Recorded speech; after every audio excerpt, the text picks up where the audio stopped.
ನನ್ನೆಲ್ಲ ಪ್ರೀತಿ ವಿದ್ಯಾರ್ಥಿಗಳೇ, ಇಂದಿನ ತರಗತಿಗೆ ನಿಮಗೆಲ್ಲ ಸ್ವಾಗತ. ಸ್ವಾತಂತ್ರ್ಯ ಹೋರಾಟ ಪಾಠದ 3ನೇ ಸಂಚಿಕೆ ಇದು. ಇದಕ್ಕೆ 4 ಅಂಕದ ಪ್ರಶ್ನೋತ್ತರಗಳು. 2015ರಿಂದ 2023ರವರೆಗೆ ಮೇಲಿಂದ ಮೇಲೆ ಬಂದು ಹೋಗಿರುವಂಥವುಗಳು. ಭಾರತ ಮೊದಲ ಪ್ರಧಾನಮಂತ್ರಿಯಾಗಿ ಜವಾಹರಲಾಲ್ ನೆಹರೂರವರು ದೇಶಕ್ಕೆ ನೀಡಿದ ಕೊಡುಗೆಗಳನ್ನು ವಿವರಿಸಿ. ಭಾರತ ಮೊದಲ ಪ್ರಧಾನಮಂತ್ರಿಯಾಗಿದ್ದರು. ವಿದೇಶಾಂಗ ನೀತಿಯನ್ನು ರೂಪಿಸಿದರು. ಅಲಿಪ್ತ ನೀತಿ ಅನುಸರಿಸಿದರು. ಶಾಂತಿ ಸಹಬಾಳ್ವೆಯ ಸೂತ್ರಗಳನ್ನು ಅನುಸರಿಸಿದರು. ಕೈಗಾರಿಕೀಕರಣ ಮತ್ತು ನವಭಾರತ ಶಿಲ್ಪಿ ಎನಿಸಿಕೊಂಡರು. ಮಿಶ್ರ ಆರ್ಥಿಕ ನೀತಿಯನ್ನು ಅನುಸರಿಸಿದರು. ಸಂಸ್ಥಾನಗಳ ವಿಲೀನೀಕರಣಕ್ಕೆ ಸಹಕರಿಸಿದರು. ಭಾಷಾವಾರು ರಾಜ್ಯ ರಚನೆಗೆ ಕಾರಣರಾದರು. ಪಂಚವಾರ್ಷಿಕ ಯೋಜನೆಗಳನ್ನು ಆರಂಭಿಸಿದರು. ಅಣುಶಕ್ತಿಗೆ ಭದ್ರತಳಹದಿ ರೂಪಿಸಿದರು. ಪಂಚಶೀಲ ತತ್ವಗಳನ್ನು ಒಪ್ಪಿಕೊಂಡರು. ಸಾಮಾಜಿಕ ಸಮಾನತೆಗಾಗಿ BR ಅಂಬೇಡ್ಕರ್ ಅವರು ನಡೆಸಿದ ಹೋರಾಟವನ್ನು ವಿವರಿಸಿ. ಸಾಮಾಜಿಕ ಸಮಾನತೆ ಇಲ್ಲದ ರಾಜಕೀಯ ಸ್ವಾತಂತ್ರ್ಯ ಅರ್ಥಹೀನ ಎಂದು ಹೇಳಿದರು. ಜಾತಿ ವಿನಾಶಕ್ಕೆ ಯೋಜನೆಗಳನ್ನು ರೂಪಿಸಿದರು. ಮಹದ್ ಕೆರೆ ಕಾಲಾರಾಮ್ ದೇವಾಲಯ ಚಳುವಳಿ ರೂಪಿಸಿದರು. 3 ದುಂಡು ಮೇಜಿನ ಸಮ್ಮೇಳನಗಳಲ್ಲಿ ಭಾಗವಹಿಸಿದರು. ಅಸ್ಪೃಶ್ಯರ ರಕ್ಷಣೆಗಾಗಿ ಪ್ರತ್ಯೇಕ ಮತಕ್ಷೇತ್ರ ಬಯಸಿದರು. ಸ್ವತಂತ್ರ ಕಾರ್ಮಿಕ ಪಕ್ಷ ಸ್ಥಾಪಿಸಿದರು. ಪತ್ರಿಕೆಗಳ ಮೂಲಕ ಜಾಗೃತಿ ಮೂಡಿಸಿದರು. ಸಂವಿಧಾನ ರಚಿಸಿ ಸಂವಿಧಾನ ಶಿಲ್ಪಿ ಎನಿಸಿಕೊಂಡರು. ಭಾರತದ ಸ್ವಾತಂತ್ರ್ಯ ಚಳುವಳಿಯಲ್ಲಿ ರೈತ ಹೋರಾಟದ ಬಗ್ಗೆ ವಿವರಿಸಿ. ಯುರೋಪಿಯನ್ ಪ್ಲಾಂಟರ್ಗಳ ವಿರುದ್ಧ ಹೋರಾಟ, ಜಮೀನ್ದಾರರ ವಿರುದ್ಧ ಹೋರಾಟ, ನೀಲಿ ಬೆಳೆಯುವುದಕ್ಕೆ ವಿರೋಧ, ಭೂಕಂದಾಯದ ವಿರುದ್ಧ ಹರತಾಳ, ರೈತರ ಚಳುವಳಿಯಲ್ಲಿ ಗಾಂಧೀಜಿಯವರ ಪ್ರಭಾವವಿತ್ತು.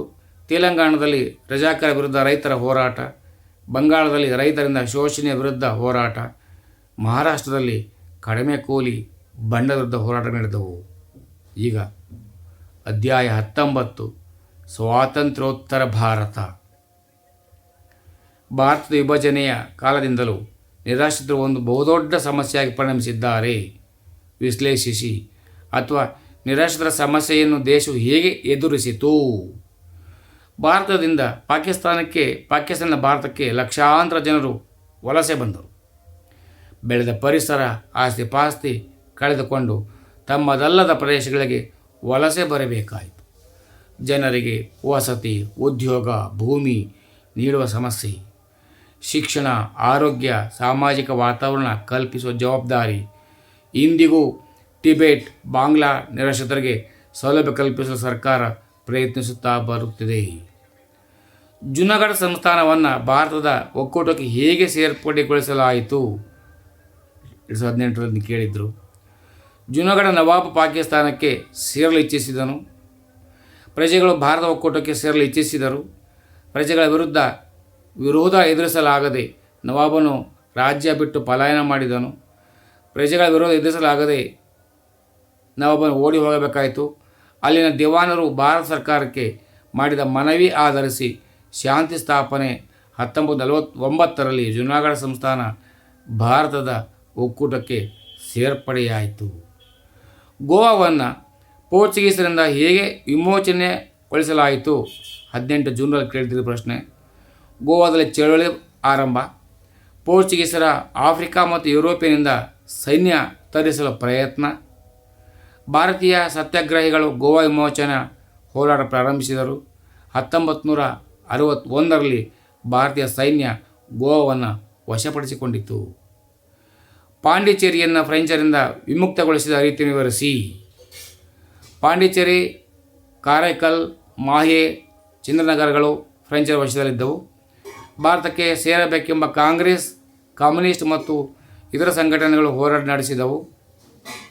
1954ರಲ್ಲಿ ಪಾಂಡಿಚೇರಿ ಭಾರತಕ್ಕೆ ಸೇರ್ಪಡೆಯಾಯಿತು. 1967ರಲ್ಲಿ ಪಾಂಡಿಚೇರಿಯು ಭಾರತದ ಕೇಂದ್ರಾಡಳಿತ ಪ್ರದೇಶವಾಯಿತು. ಭಾರತವು ಸ್ವಾತಂತ್ರ್ಯ ಗಳಿಸಿದ ಸಮಯದಲ್ಲಿ ಎದುರಿಸಿದ ಸಮಸ್ಯೆಗಳು ಯಾವುವು? 1. ನಿರಾಶ್ರಿತರ ಸಮಸ್ಯೆ, ಮತೀಯ ಗಲಭೆಗಳು, ಸರ್ಕಾರ ರಚಿಸುವ ಸವಾಲು, ರಾಜ್ಯಾಂಗ ರಚನಾ ಸಮಸ್ಯೆ, ದೇಶೀಯ ಸಂಸ್ಥಾನ ವಿಲೀನೀಕರಣ, ಆಹಾರ ಉತ್ಪಾದನೆ, ಕೃಷಿ ಮತ್ತು ಕೈಗಾರಿಕೆಗಳ ಬೆಳವಣಿಗೆ. ರಾಜ್ಯ ಪುನರ್ವಿಂಗಡನಾ ಆಯೋಗದ ಅಧ್ಯಕ್ಷರು ಮತ್ತು ಸದಸ್ಯರನ್ನು ಹೆಸರಿಸಿ: ಫಜಲ್ ಅಲಿ, ಕೆ.ಎಂ. ಪಣಿಕ್ಕರ್, ಎಚ್.ಎನ್. ಕುಂಜ್ರು. ಇವರು ರಾಜ್ಯ ಪುನರ್ವಿಂಗಡನಾ ಆಯೋಗದ ಅಧ್ಯಕ್ಷರು ಮತ್ತು ಸದಸ್ಯರುಗಳಾಗಿದ್ದಾರೆ. ಅಧ್ಯಾಯ 20 ಮಹಾಯುದ್ಧಗಳು ಹಾಗೂ ಭಾರತದ ಪಾತ್ರ. ಮೊದಲನೇ ಮಹಾಯುದ್ಧಕ್ಕೆ ತಕ್ಷಣದ ಕಾರಣವೇನು? ಏಪ್ರಿಲ್ 23ರಲ್ಲಿ ಕೇಳಿದರು. ಜುಲೈ 28, 1914ರಂದು ಆಸ್ಟ್ರಿಯಾದ ರಾಜಕುಮಾರ ಆರ್ಚ್ಡ್ಯೂಕ್ ಫ್ರಾನ್ಸಿಸ್ ಫರ್ಡಿನ್ಯಾಂಡನ ಹತ್ಯೆ. ರಾಷ್ಟ್ರಸಂಘ ಏಕೆ ಸ್ಥಾಪನೆಯಾಯಿತು? ಮೊದಲನೇ ಮಹಾಯುದ್ಧದ ನಂತರ ಸಂಭವನೀಯ ಯುದ್ಧಗಳನ್ನು ತಡೆಯುವ ಉದ್ದೇಶದಿಂದ ಸ್ಥಾಪನೆಯಾಯಿತು. ಹೋಲೋಕಾಸ್ಟ ಎಂದರೇನು? ಹಿಟ್ಲರ್ನು ಮಾಡಿದ ಸಾಮೂಹಿಕ ಕಗ್ಗೊಲೆಗಳನ್ನೇ ಹೋಲೋಕಾಸ್ಟ ಎನ್ನುವರು. ಇಟಲಿಯ ಸರ್ವಾಧಿಕಾರಿಯಾಗಿದ್ದವರು ಯಾರು? ಮುಸೋಲಿನಿ. ಜಪಾನಿನ ಯಾವ ತಪ್ಪು ಹಿರೋಶಿಮಾ ಮತ್ತು ನಾಗಸಾಕಿಯ ಜನರು ಇಂದಿಗೂ ದುಷ್ಪರಿಣಾಮವನ್ನು ಎದುರಿಸುವಂತೆ ಮಾಡಿತು? ಜಪಾನ್ ಹಿಟ್ಲರ್ನ ಪಕ್ಷ ಸೇರಿ ಅಮೆರಿಕದ ಪರ್ಲ್ ಹಾರ್ಬರ್ ಮೇಲೆ ದಾಳಿ ಮಾಡಿದ್ದು. ಮೈಸೂರು ಲ್ಯಾನ್ಸರ್ಗಳ ಮುಖ್ಯಸ್ಥರಾಗಿ ಯಾರನ್ನು ನೇಮಿಸಿ ಯುದ್ಧ ಭೂಮಿಗೆ ಕಳುಹಿಸಿಕೊಡಲಾಯಿತು? ಎ.ಟಿ. ತ್ಯಾಗರಾಜ್. ತೀನ್ಮೂರ್ತಿ ಚೌಕ ಎಲ್ಲಿದೆ? ನವದೆಹಲಿಯಲ್ಲಿದೆ. ವರ್ಸೇಲ್ಸ್ ಒಪ್ಪಂದ ಯಾವಾಗ ಏರ್ಪಟ್ಟಿತು? 1919ರಲ್ಲಿ ಏರ್ಪಟ್ಟಿತು. ಪ್ರಥಮ ಮಹಾಯುದ್ಧವನ್ನು ಕೊನೆಗೊಳಿಸಿದ ಒಪ್ಪಂದ ಯಾವುದು? ವರ್ಸೇಲ್ಸ್ ಒಪ್ಪಂದ.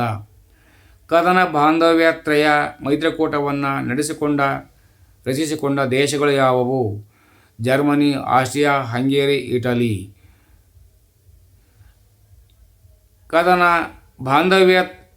ಕದನ ಸೌಹಾರ್ದತ್ರಯ ರಚಿಸಿಕೊಂಡ ದೇಶಗಳು ಯಾವುವು? Germany, Austria, Hungary, Italy. ಕದನ ಬಾಂಧವ್ಯತ್ರಯ ಮೈತ್ರಿಕೂಟ ಬ್ರಿಟನ್, ಫ್ರಾನ್ಸ್ ಮತ್ತು Russia. Germany, Austria, Hungary, Italy. ಎರಡನೇ ಮಹಾಯುದ್ಧದ ನಂತರ ಶೀತಲ ಸಮರದಲ್ಲಿ ತೊಡಗಿದ ರಾಷ್ಟ್ರಗಳು ಯಾವುವು? ಅಮೆರಿಕ ಸಂಯುಕ್ತ ಸಂಸ್ಥಾನ ಮತ್ತು ಸೋವಿಯತ್ ಒಕ್ಕೂಟ. ಹಿಟ್ಲರನು ಬೂದು ಅಂಗಿದಳವನ್ನು ಏಕೆ ಸಂಘಟಿಸಿದನು? ಗಲಭೆಗಳನ್ನು ಮಾಡಿ ಜನರಲ್ಲಿ ಭೀತಿ ಹುಟ್ಟಿಸಲು. ರಷ್ಯಾ ಜರ್ಮನಿಯೊಂದಿಗೆ ಯುದ್ಧ ರಹಿತ ಒಪ್ಪಂದವನ್ನು ಮಾಡಿಕೊಂಡಿತು ಏಕೆ? 1917ರಲ್ಲಿ ರಷ್ಯಾದಲ್ಲಿ ಸಮಾಜವಾದಿ ಕ್ರಾಂತಿ ಸಂಭವಿಸಿದ್ದರಿಂದ. ಸೋಷಿಯಲಿಸ್ಟರು ಮತ್ತು ಕಮ್ಯುನಿಸ್ಟರು ಹಿಟ್ಲರ್ನ ಹೇಗೆ ಹತ್ತಿಕ್ಕಿದರು? ಜರ್ಮನ್ ಉದ್ಯಮಿಗಳ ಸಹಾಯವನ್ನು ಪಡೆದು ಇವನು ಹತ್ತಿಕ್ಕಿದರು. ಪ್ರಿಯ ವಿದ್ಯಾರ್ಥಿಗಳೇ, ಇದರ ಮುಂದಿನ ಪಾಠನ ಮುಂದಿನ ಸಂಚಿಕೆ ತರಲಿದ್ದೇನೆ. ಯಾರೆಲ್ಲ ಸಬ್ಸ್ಕ್ರೈಬ್ ಮಾಡ್ಕೊಳ್ಳಿ. ನನ್ನ ಧ್ವನಿಗೆ ಬೆಂಬಲ ನೀಡಿ. ಸರ್ವೇ ಜನೋ ಸುಖಿನೋ ಭವಂತು. ಜೈ ಹಿಂದ್, ಜೈ ಕರ್ನಾಟಕ, ಜೈ ಭಾರತ್ ಮಾತೆ. ಎಲ್ಲರಿಗೂ ಶುಭವಾಗಲಿ.